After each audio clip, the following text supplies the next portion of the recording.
Renaissance English History Podcast. I'm your host, Heather Tesco. Last time we met, I talked about Margaret Beaufort, a woman who worked tirelessly to bring her son Henry Tudor to power as Henry VII. Today, I'm going to talk about another formidable mother, Elizabeth Woodville, who had just as important of a role in the Wars of the Roses, and, though she was a symbol for the Yorkists, ultimately worked with Margaret Beaufort to bring about the compromise that made the reign of the Tudors possible. Elizabeth Woodville was born around 1437, and at the time of her birth, no one had any idea the turmoil that England would go through in later years. She was born into middle nobility. Her own parents' marriage had caused quite a stir when her mother, Jacquetta of Luxembourg, who had been married to the Duke of Bedford, married a mere knight when the Duke died, without waiting for a marriage to be arranged for her, which was quite the scandal. But eventually all was forgiven, and Jacquetta and her husband Richard were welcomed back at court after a period of exile, and Henry VI promoted Richard into the nobility. Elizabeth was their oldest child, and she was 15 when she was married off to John Grey from another noble family. His family was firmly Lancastrian, and in fact he had fought with Elizabeth's father during one of the early rebellions against Henry VI. We don't know much about her early life until she married King Edward, because she wouldn't have been part of the historical record yet. But we can guess some things about her, that she was taught to read and do some needlepoint and manage an estate and enjoy the comforts of being brought up in a noble family. She lived a fairly uneventful life with her first husband, having 2 sons, and then he died in the Second Battle of St. Albans, again fighting for the Lancastrian side, which left Elizabeth a young widow. She was entitled to lands and rents from her husband's family now that he had died, but they didn't want to pay because she was still so young, and they were worried that they were going to need to support her for the rest of their lives, which they did not want to do. So eventually the Yorkist claimant Edward IV was crowned, and the legend goes that Elizabeth met him when she stood by the side of the road waiting for him to pass so that she could petition him about the land that she was owed. He was so smitten with her beauty, she was rumored to be the most beautiful woman in Britain with, quote, heavy-lidded eyes like a dragon, unquote, that he immediately asked her to be his mistress. And supposedly she played a card that would inspire Anne Boleyn 2 generations later, when she responded that she would not be his mistress, but would only be his wife. The second part may actually be true, but the meeting on the side of the road probably never took place. Elizabeth may have petitioned Edward for her lands, but she probably did it through a normal avenue. Her family had been popular at court under Henry VI, and she'd probably met Edward before, or at least had fairly easy access to him. Apparently, he also had visited her family home of Grafton when she was back living with her parents. However they got to know each other, her charms did work on Edward, and he proposed to her when she refused to become another royal conquest. For Elizabeth, a young widow with 2 children already and a gigantic family of brothers and sisters, this was an irresistible offer, and they were married in May of 1464. But Edward was in a bit of a spot as his cousin, the Earl of Warwick, was negotiating a marriage for him with a French princess, which would be good foreign policy. No English monarch had married a commoner since the conquest, especially one who had already been married and had children already, and Edward stressed to Elizabeth that they had to keep the marriage a secret until he worked everything out with his cousin Warwick. And it had also been seen as even more important that Edward marry a foreign princess because his reign was still so young, and Henry VI still had such support, and a foreign princess would have brought the promise of aid in case of a rebellion, as well as a large dowry, and the legitimacy that would have been seen from being married to a foreign princess. No one can tell exactly what Elizabeth was thinking during this time, but it must have been very difficult for her, especially if she truly loved Edward. Rumors of his liaisons and affairs were all over court, and there were even those who had said that Edward already had another secret marriage. With her own marriage only having been witnessed by just her mother, it would have been impossible to prove that they really were married if Edward did deny it. Eventually, 5 long months after the secret wedding, Edward came out and told everyone that he had married Elizabeth, much to the chagrin of his cousin Warwick, because suddenly Warwick had egg on his face when it came to the French princess. They say that when you marry someone, you marry their family as well. And the sudden rise of Elizabeth's slew of brothers and sisters, not to mention her 2 other sons from her first marriage, was enough to piss off all the nobles.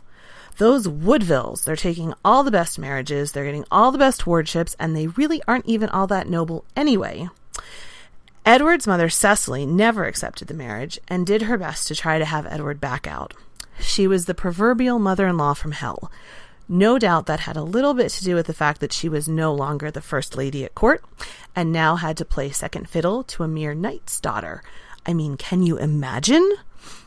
The court fool even mentioned that he had a hard time getting anywhere these days because the Rivers, Elizabeth's father had been made Earl Rivers, the Rivers had risen so high. This is when the rumors of witchcraft started in earnest. Elizabeth is still seen in popular culture as having bewitched Edward. After all, why would he have risked throwing everything away in order to be with her? Her mother, Jacquetta, would eventually be arrested and put on trial as a witch, although fortunately the charges didn't stick. Warwick the Kingmaker went off to pout and started playing politics of his own. He married his oldest daughter to the Duke of Clarence, who was Edward's younger brother, and he then started to lead an uprising against Edward to replace him with his son-in-law. That's one of the reasons why he has the nickname the Kingmaker. He then marries his other daughter, Anne Neville, to Margaret of Anjou and Henry VI's son, and he helps Margaret lead an uprising, which was a Lancastrian uprising. So there's some more fighting going on. Edward briefly loses the crown and has to flee, and his queen, Elizabeth Woodville, has to take sanctuary for protection. Sadly, during all of this, Warwick was able to capture Elizabeth's father and kill him without a trial. And this is also when the witchcraft charges were brought against Jacquetta. But eventually Edward wins, and he comes back for his queen, and the family happiness was restored. The Duke of Clarence, Edward's brother, was eventually executed for treason, though, several years later. And the Christmas dinner would probably have been pretty awkward around this time. So, when this big soap opera wasn't going on, Elizabeth had babies. Her mother, Jacquetta, had been ridiculously fertile, having up to 14 children, and Elizabeth seems to have inherited these genes. In addition to her 2 sons from her first marriage, she also had 10 children with Edward, 7 of whom lived to adulthood, including 2 sons, who would become the future princes in the Tower, although that's another story for another episode. She had her last child when she was 43 in 1480. Edward and Elizabeth seemed to have a happy marriage, despite Edward's notorious infidelities and mistresses. He trusted Elizabeth by naming her the principal executor of his will, and by all accounts they had a very warm relationship until Edward's sudden death in 1483 of pneumonia. Elizabeth had to keep her head on and didn't have a lot of time for grief during this time because she knew that her enemies would be out for blood now that she didn't have Edward's protection. Despite the fact that she had been a queen, she was now very much alone. Her one big card was that she was the new king's mother. But when his uncle Richard, who would become Richard III, had him put in the Tower for his protection, she lost that card. She fled with her children, including her second son, into sanctuary. She seemed to spend a large percentage of her life in sanctuary, but she was eventually persuaded that she should part with her second son so that he could join his brother.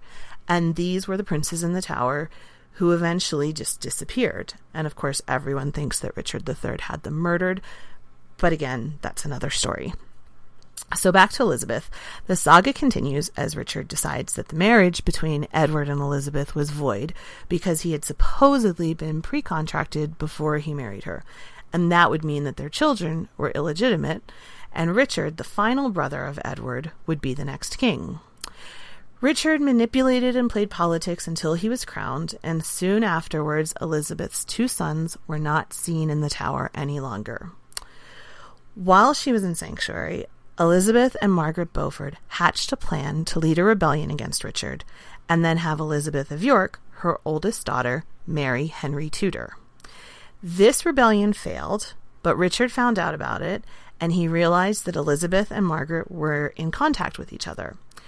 He put Margaret under house arrest with her husband, Lord Stanley, who we talked about last time, and he tried to entice Elizabeth to come out of sanctuary.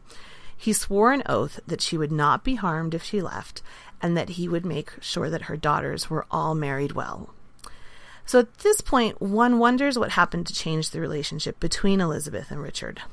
Later on, Elizabeth would also write to her other son from her first marriage, who had been with Henry Tudor, and urged him to come home and make his peace with Richard. And indeed, there were even rumors circulating that Richard was going to marry Elizabeth of York, her eldest daughter, promised to Henry Tudor. If I believed that someone had murdered my two sons, the last thing I would do is allow them to marry my daughter and then to write to my other son and urge him to come home and make peace. So had something happened that led to the thaw in her relationship with Richard? Or did she just realize that she had very few options and needed to recognize that Richard was likely the last king that England would ever see in her lifetime, and she should get on his good side? This is one of the biggest mysteries about Elizabeth Woodville. Why did she let her children out into his protection, and why did she even have her son come back to join the court? But of course, Richard wouldn't be the last king that England saw when Henry Tudor beat Richard in the Battle of Bosworth Field and married Elizabeth of York, uniting the lines of Lancaster and York. Elizabeth made it clear that she wanted to live a quiet life, but there are rumors that she was banished from court for taking part in some of the early Yorkist rebellions against Henry VII.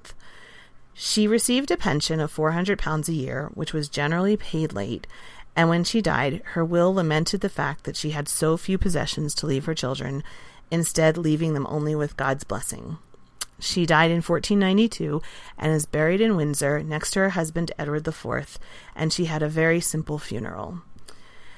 So that's it for this week, except the book recommendation, which is The Women of the Cousins' War, which is actually 3 essays, one each about Jacquetta, Margaret Beaufort, and Elizabeth Woodville.